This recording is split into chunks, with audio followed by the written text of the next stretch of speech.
Welcome to the Eric Avisar Show. Believe it or not, coming into today, Liverpool Football Club had lost 4 consecutive UEFA Champions League group stage matches, a shocking streak.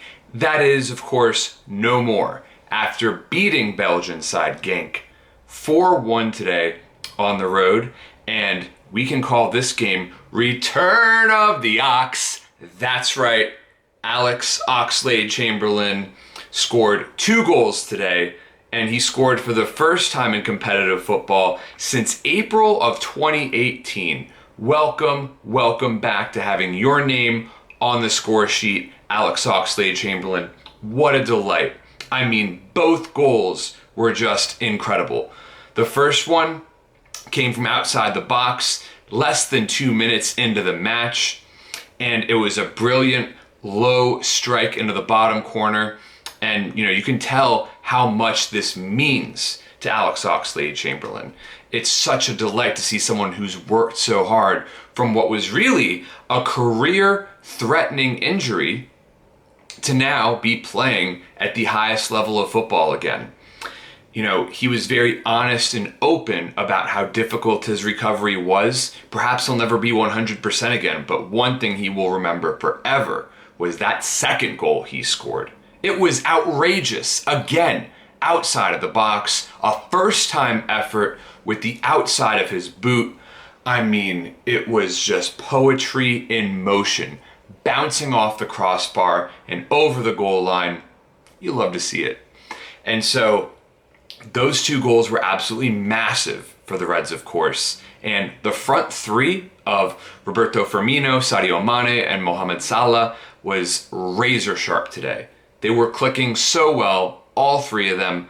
Bobby's flicks and tricks, he was at it again. An insane Rabona pass you have to see him complete from this match. But forget about that feud between Mo Salah and Sadio Mane. Are they busies? Maybe not, but they're mates. They are absolutely mates. Mo set up Sadio to score, then Sadio returned the favor. Both goals were beauties in their own rights, and Liverpool took a 4-0 lead late in the second half.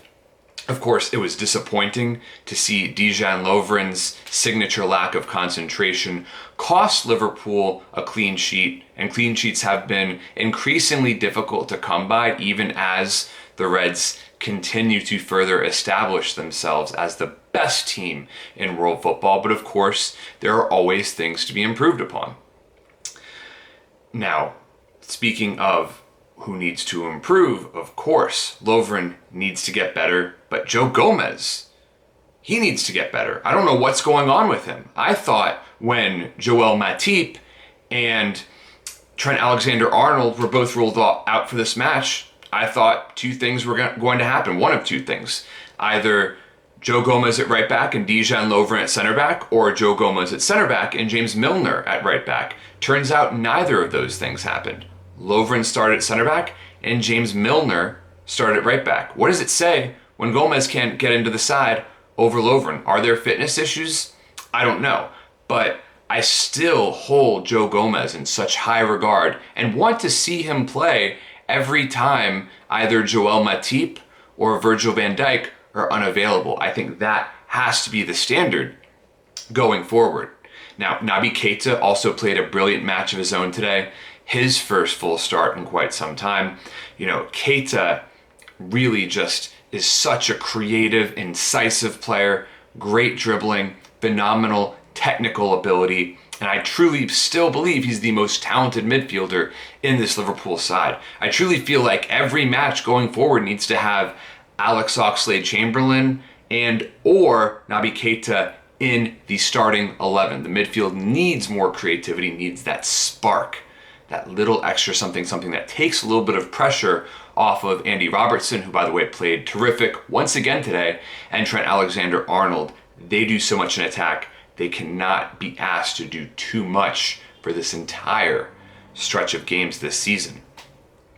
Now, James Milner, sure, not man of the match. That's obviously Alex Oxlade-Chamberlain, but Milner delivered another great performance. The most professional footballer in the world. Liverpool have to do whatever it takes to get him to sign a new contract and do whatever it takes to have him transition into the team's coaching staff. Truly an invaluable asset to the side, no matter how much time he actually spends on the pitch playing. Bottom line, huge result for Liverpool today. A 4-1 win, giving the Reds much needed momentum heading into Sunday's huge Premier League showdown against Tottenham. Can't wait to see that one in action. Thank you so much for tuning in, and please subscribe to my channel.